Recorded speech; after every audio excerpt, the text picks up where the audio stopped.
lagi nih sama aku. Di video kali ini aku bakalan sharing gimana sih caranya kita membuat grafik-grafik visualisasi menggunakan Python. Nah, di video sebelumnya kita kan udah sempet tuh ngebahas dasar-dasar visualisasi menggunakan Microsoft Power BI.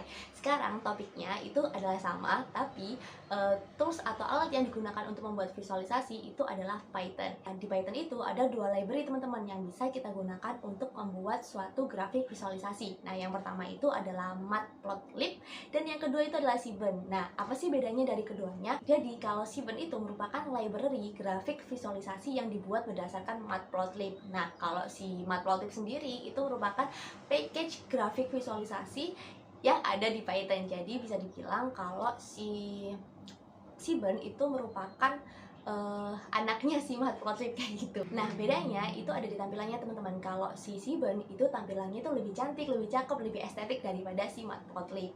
Untuk code-nya itu juga lebih mudah si Seaborn.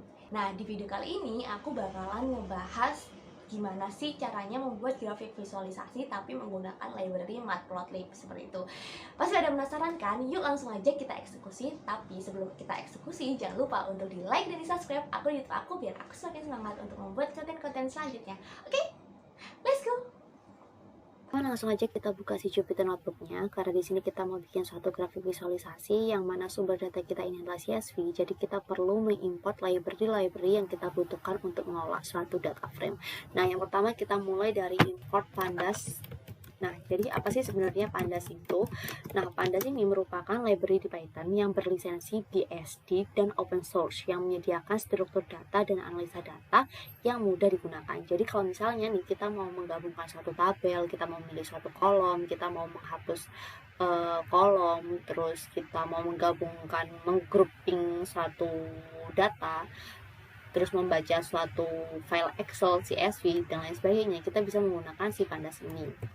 Nah, terus kita juga import NumPy. Nah, NumPy itu apa sih sebenarnya? NumPy ini merupakan library di Python yang berfungsi untuk scientific computing. Nah, lalu karena di video ini kita mau membuat suatu grafik visualisasi, ini adalah bintang dari library yang akan kita gunakan, yaitu Matplotlib. Nah, Matplotlib ini merupakan library Python yang berfungsi untuk membuat visualisasi plot grafik. Oke, sebelum kita lanjut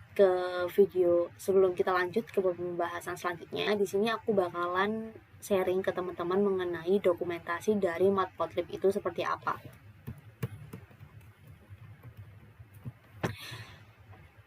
Nah, caranya gampang banget teman-teman, tinggal ketik aja Matplotlib. Nanti dia bakalan muncul di paling pertama matplotlib.org. Nah, di sini itu udah lengkap banget kayak contoh-contoh visualisasi dari Matplotlib itu ada apa aja sih yang bisa kita bikin. Maksudnya kita bisa bikin visualisasi apa aja sih dari Matplotlib itu. Terus tutorialnya juga ada dari yang basic terus sampai intermediate, advance itu juga ada di sini teman-teman. Dan di sini juga udah ada code-code-nya. Jadi teman-teman tinggal menyesuaikan dengan kebutuhan teman-teman kayak gitu.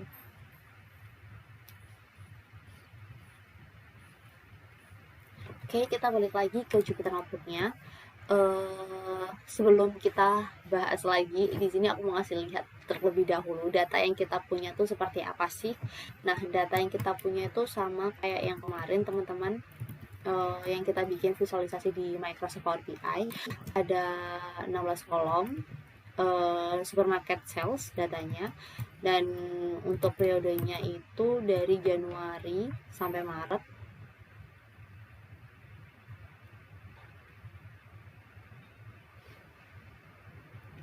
Terus habis itu ada 1000 kolom. Nah, kita balik lagi ke Jupyter Notebook-nya. Di sini kita mulai membaca data yang akan kita gunakan. Misalnya data yang kita gunakan ini kita kasih nama df, terus kita tulis pd read underscore tipe datanya, terus dalam kurung nama filenya supermarket sales .csv. Nah, di sini aku mau melihat 5 baris awal dari data yang aku punya itu seperti apa. Itu bisa ditulis df titik head. Nah, ini adalah 5 baris awal, dan kalau misalnya aku mau tahu 5 baris terakhir itu bisa df tail.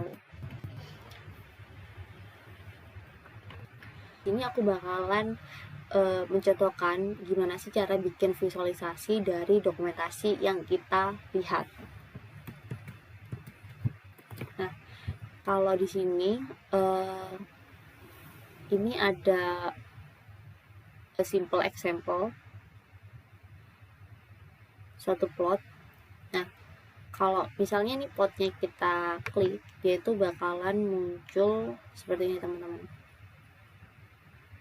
Nah, parameternya itu ada semua di sini.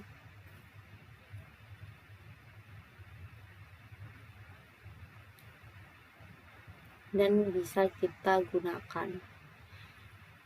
Jadi kita balik lagi ke tadi contohnya, terus kita copy aja ini, terus kita paste di sini.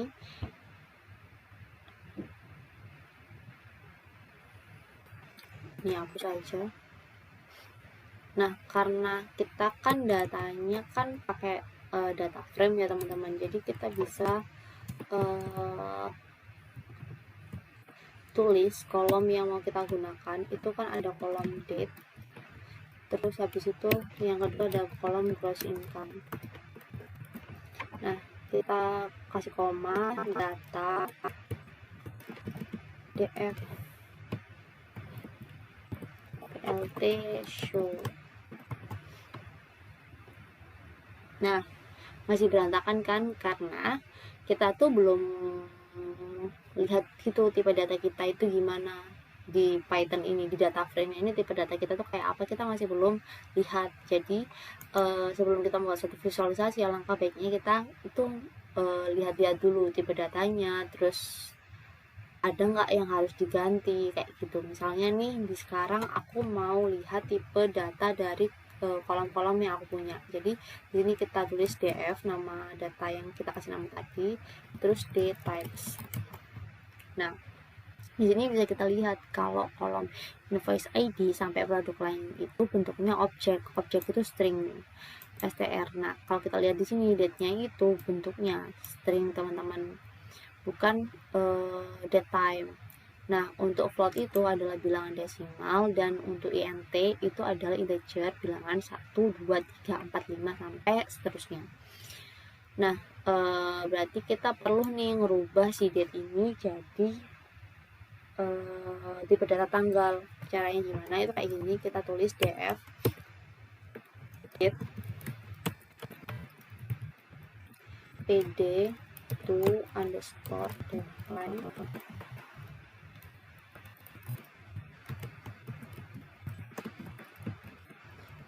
df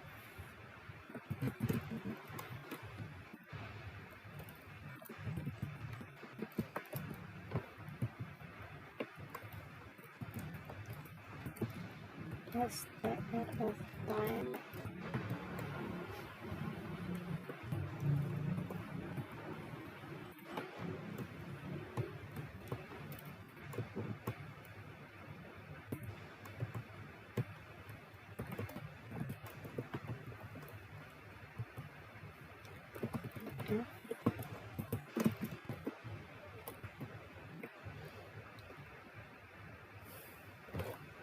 Sorry guys, ini harusnya df pd to underscore date.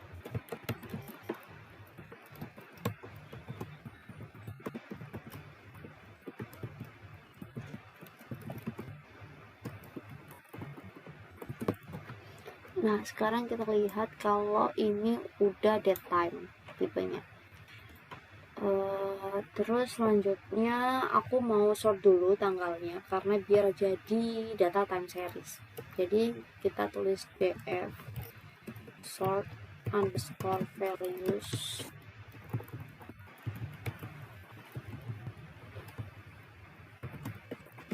date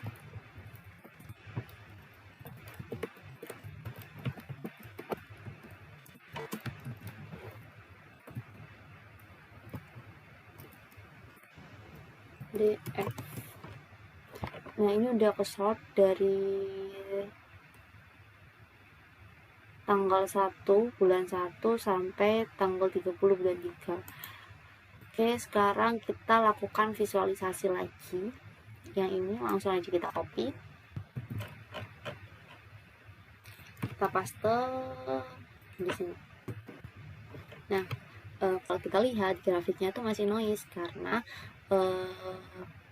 dia itu langsung ngeplot poin-poin yang ada. Jadi misalnya ini tanggal 1 bulan 1 itu kan ada gross income 21,783, terus paling tinggi itu ada 42,315. Jadi dia tuh langsung ngeplot gitu tanpa ngejumlah dulu. Jadi harusnya yang tanggal 1 itu semuanya dijumlah baru diplot. Nah, kalau ini enggak, jadi kita harus melakukan group by terlebih dahulu. Kita harus melakukan grouping.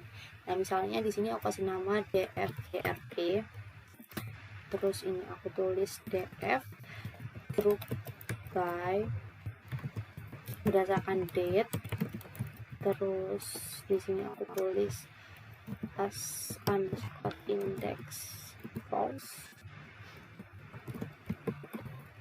Terus di sini kita mau grup by-nya itu apa? Itu gross income, operasinya sum. Terus aku mau lihat DFGRP-nya itu gimana. Nah, ini dia untuk datanya. Nah, baru ini kita bisa lakukan visualisasi yang enggak noise, yang tanggal 1 udah kejumlah semua kayak gitu. Nah, ini kita ganti DFGRP. Nah, tapi ada masalah di sini, masih berantakan. Gimana sih caranya biar kita itu bisa ngatur ukuran dari tampilan visualisasi kita? Kalau kita balik lagi ke dokumentasi, aku bakalan ngasih lihat untuk bagian ini, bukan ini. Oke, ini. Nah, export. Nah, di sini itu udah bisa ngatur figur. Jadi itu kita bisa ngasih ukurannya pakai fixed size.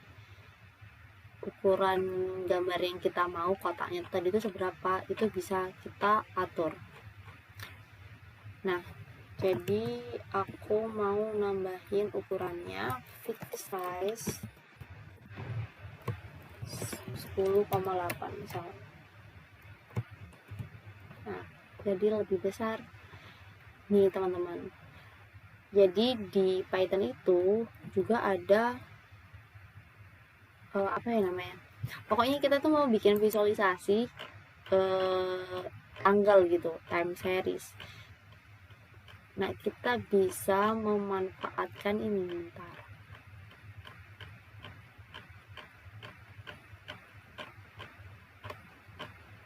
Kita bisa memanfaatkan ini plotting dates and string. Ada bulannya gitu. Cuman karena aku nggak begitu hafal, jadi di sini aku bakalan minimize seperti ini. Nah, baru kita ketik. Nah, sebelum itu kita perlu mengimport library yang belum kita import, kayak misalnya buat ini MPL dates itu kan kita belum import library-nya kan.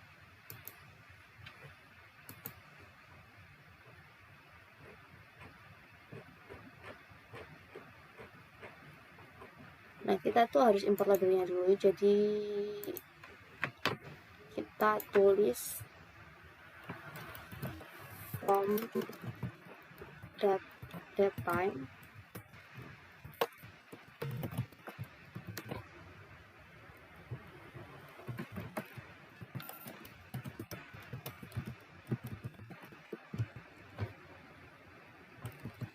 format public import date as MPL underscore date. Nah, terus baru kita ikutin yang ada di sini. Fit AX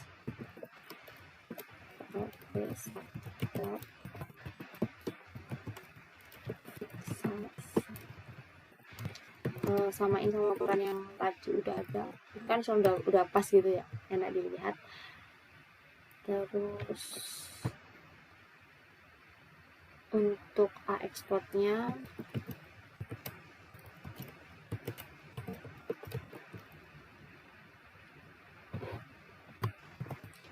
berarti ini date, terus gross income.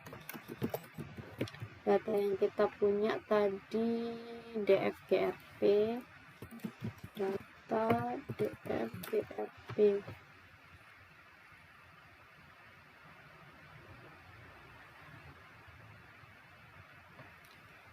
Terus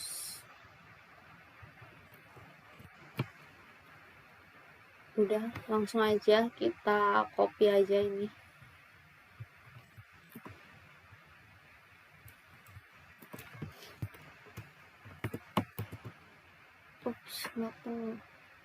Oh teman-teman, ini dia kan, ini kan MPL titik date, sedangkan kita terusnya MPL underscore date, jadi ini harus diganti. Nah, ini dia untuk grafik visualisasi pot date and string. Nah, kalau misalnya nih kalian mau nambahin, di sini ada tulisan period, terus di sini ada tulisannya gross income, terus ada judulnya, itu kita bisa atur di AX set.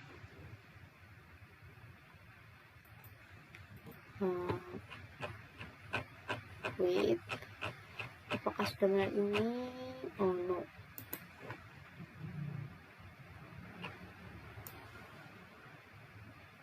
Nah, ini kita bisa atur di sini title, terus X label, Y label. Nah, kalau misalnya nih teman-teman masih bingung cara pakainya, jangan khawatir, karena kalau misalnya nih kita klik X label di sini, dia tuh bakalan ke halaman lain, terus dia ngasih penjelasan gitu loh, X label itu apa, terus habis itu parameternya itu apa aja, sampai tipe datanya itu apa aja. Nah, kalau misalnya bingung buat penerapannya gimana, itu juga ada contohnya di sini. Misalnya nih aku pilih CSS demo aja. Nah, di sini tuh tadi kita kan ngebahas X label ya teman-teman. Nah, di sini tuh ada contoh penggunaan X label itu seperti apa. Nah, kayak gini nih, AX1 set X label time 1 kayak gitu. Nah, dia tuh bakalan ngasih tulisan time ini. Nah, kayak ini AX set Y label S1 dan S2, dia bakalan ngasih tulisannya S1 dan S2 kayak gitu. Oke, kita langsung aja ke Jupyter Notebook kita. Nah, karena tadi kan ada di AX set ya, jadi kita perlu nambahin di sini AX set, terus kita kasih tulisan X label. Nah, kita mau tahu kita kan maksud tulisan X labelnya itu apa, period misalnya. Terus untuk Y labelnya itu adalah gross income.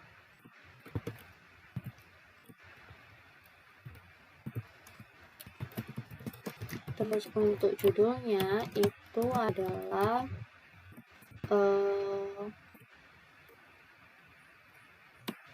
gross income trendline. Nah, dia bakalan muncul nih gross income trendline, gross income period. Untuk parameternya itu tadi bisa kita lihat di yang tadi teman-teman, yang ada di sini. Nah, ini parameter yang bisa digunakan di AX.set. Jadi kayak title, terus habis itu X label, Y label kayak gitu.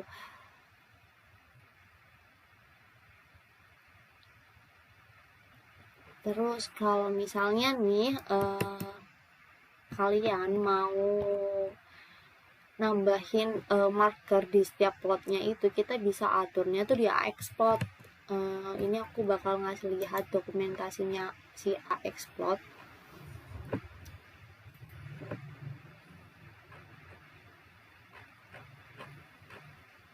Ya, ini AXplot. Nah, ini kan ada marker, terus habis itu banyak banget lah market edge color, ada marker, terus ada line style, line width, kayak gitu. Nah, misalnya di sini aku mau nambahin markernya di setiap poinnya, itu aku mau kasih titiknya itu ada di sini pilihannya, point marker, pixel marker, circle marker. Misalnya di sini aku mau tambahin di AXplot-nya itu marker sama dengan circle marker. Nah, dia bakalan muncul buletan kayak gitu. Nah, tadi kan ada banyak banget ya teman-teman. Kalau misalnya mau ganti triangle dan marker, tinggal ganti aja tadi yang O itu jadi V, kayak gitu. Jadinya kan, nah, plot markernya itu kayak gini. Ya, aku mau balikin 0 maksudnya O. Terus kan tadi banyak banget kan parameternya. Kalau misalnya mau dicoba-coba satu-satu itu bisa banget. Di sini aku mau ganti line stylenya mau aku ganti jadi dash line style. Terus habis itu sama line width-nya kan ini float ya, berarti itu kan desimal. Nah, aku mau ganti floatnya itu 1,3 juga. Oke, kita tulis sini line style terus habis itu line width 1, nah ini dia. Kalau misalnya kurang tebel, coba ya 4,3. Oke, tebel banget. Nah, kayak gitu sih, gampang banget kan. Nah, itu cara pembuatan line chart. Nah, sekarang kita mau bikin grafik visualisasi kolom chart. Nah, kalau di kolom chart itu di Python itu ada dua teman-teman. Nama kalau kolom chart di Python itu bisa kita sebut bar chart. Jadi bar chart itu ada dua, bar chart biasa sama bar horizontal. Nah, kalau yang bar chart itu bentuknya kayak gini.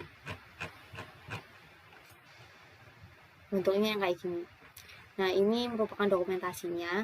Nah, untuk bar chart ini aku mau membandingkan tipe payment yang paling banyak digunakan oleh orang-orang itu apa aja sih, kayak gitu. Nah, jadi aku harus bikin grouping lagi. Misalnya di sini aku kasih nama DF payment GRP, kita tulis DF terus by, terus di sini kita tulis kolomnya tadi namanya payment, terus ini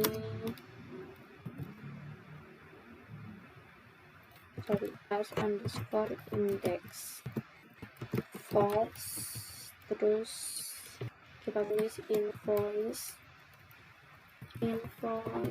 ID, terus kita mau tahu agregatnya itu count. Nah, kita mau nampilin datanya, tabelnya gimana, itu kita tulis df pgrp. Oh sorry, ini kurang n. Nah, ini dia.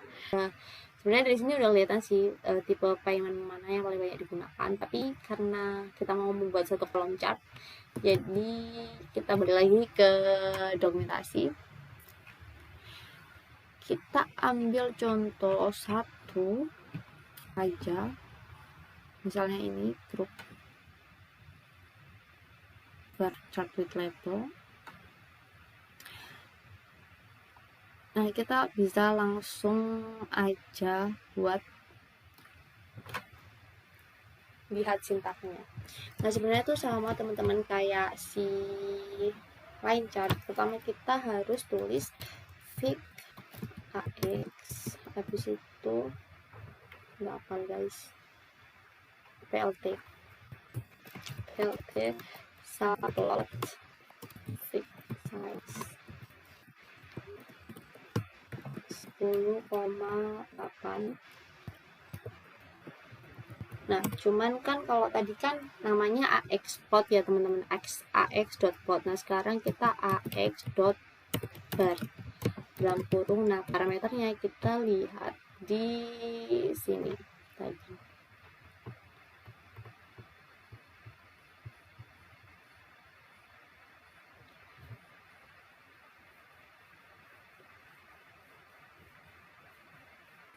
Oke, langsung aja kita tuliskan payment, terus invoice ID, data DFP GRP PLT show.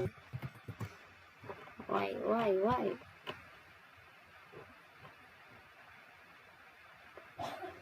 sorry.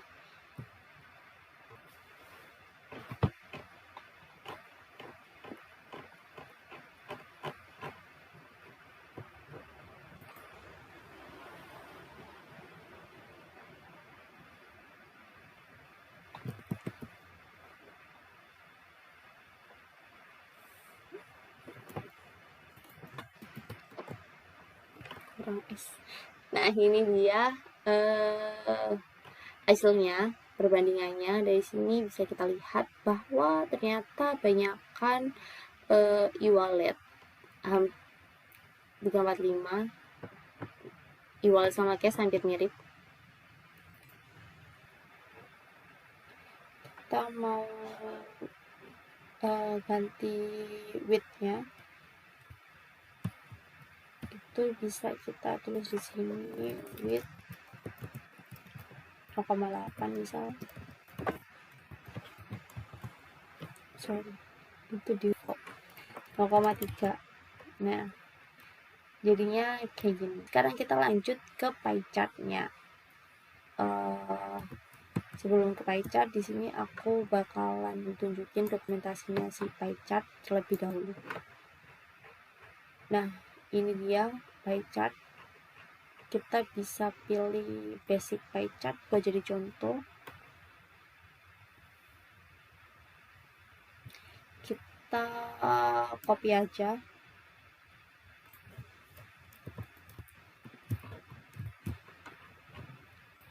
Oh, sebentar, sebelum kita ke pie chart, di sini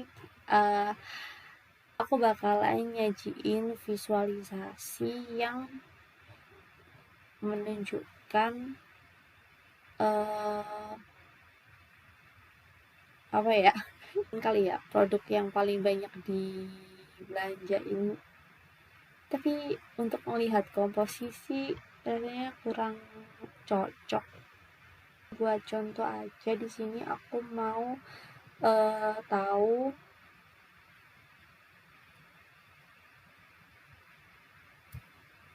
yang paling banyak belanja itu customer type apa, itu kali ya. Jadi di sini kita bakalan ngegroup by lagi. Oke, kita tulis DFCT GRP DF group by tadi customer type ya, customer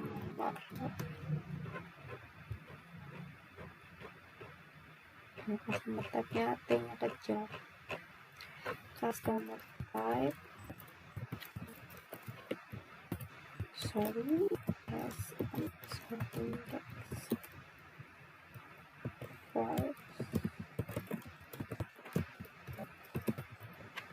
Terus ini berdasarkan invoice ID.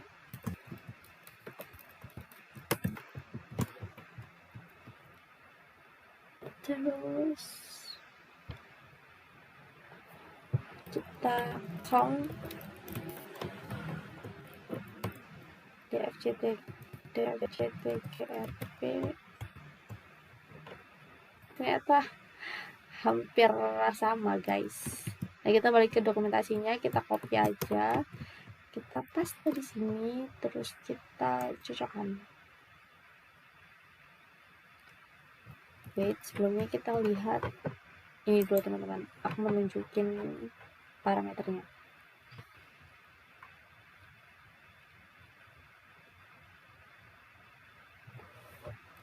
Oke, langsung aja kita bacakan. Size-nya ini adalah invoice ID, terus labelsnya ini adalah customer type,